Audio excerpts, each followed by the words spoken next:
Thank you, Fiona, for bringing us all together today. This is really so special. My name is Jaddan Comerford, and I'm the CEO and founder of Unified Music Group. And I've spent 25 years building an independent music business right here in Victoria. Everyone starts somewhere. For me, it was Pushover Festival at the My Music Bowl in 1998.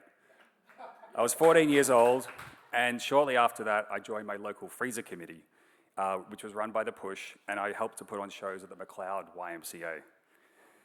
That's where a lot of us got our start, in small rooms. Not on a big stage, a small one, with a sound person who was probably a volunteer, and a crowd that was mostly your mates. From there, it was a bedroom, a business degree I was barely paying attention to, and a mate who wanted to start a record label. That's the whole beginning, no grand plan, just Melbourne giving a 17-year-old a chance and somewhere to start. So 25 years on, that small idea is Unified Music Group. Artist management, labels, distribution, publishing, touring, and many other things with offices around the world, as Bryce mentioned. But the headquarters has never moved. It's still right here in Melbourne, because that's where it needs to be. And I still believe the things I knew from the very beginning. When we back people early and we collaborate with a collective passion, extraordinary things happen. And we're seeing that talent right now. Just this year, we invested in a brilliant young entrepreneur named Edvard Hutchinson, who's building the incredible Cohort Records in Collingwood.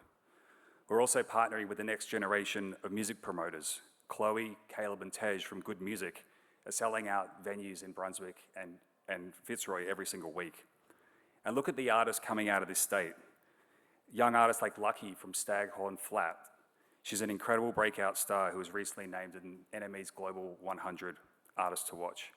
And not to mention the many other amazing Victorian musicians we work with, such as Jet, the Pretty Littles, Thornhill, the Grogans, Teen Jesus and the Gene Teasers, Lara Buchanan, just to name a few.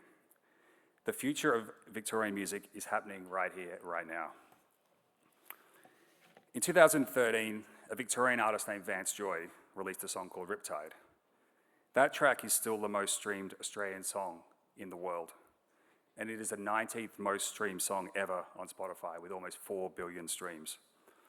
Last year, my wife and Vance Joy's manager, Rachel, and I were watching him play sold-out shows across America, 13 years after release of Riptide, which was recorded right here in Melbourne. That's not a viral moment, that's a career. And careers like his don't happen by accident. They happen because someone got a start, a room to play in, and a passionate industry willing to invest money and energy. Being part of that journey, whether it's as an artist, a manager, or another part of the team being behind them, that's the opportunity that every young Victorian should get. And looking around this room today, I know that's what we can do. As we've touched on, Victoria's music industry generates over $3.5 billion every year. A third of the country's music revenue and exports come from this state. And as also mentioned, this year we've had over 1,300 applications for the Music Works grant. That is a lot of people wanting to be a part of this. So our job is to make sure that the path laid out in front of us is ready. None of this success happens in a vacuum, and it doesn't happen by accident. It relies on talented people working together within a dedicated ecosystem from organizations like The Push, and of course the incredible Music Victoria. We need more music in our schools. We need traineeships for our workers. We need investment so artists can build sustainable careers, and we must protect the venues and spaces that allow us all to get on stage in the first place. So give the next Vance Joy and the kid sitting in his bedroom hoping to start a record label the exact same shot that Melbourne gave me. Thank you.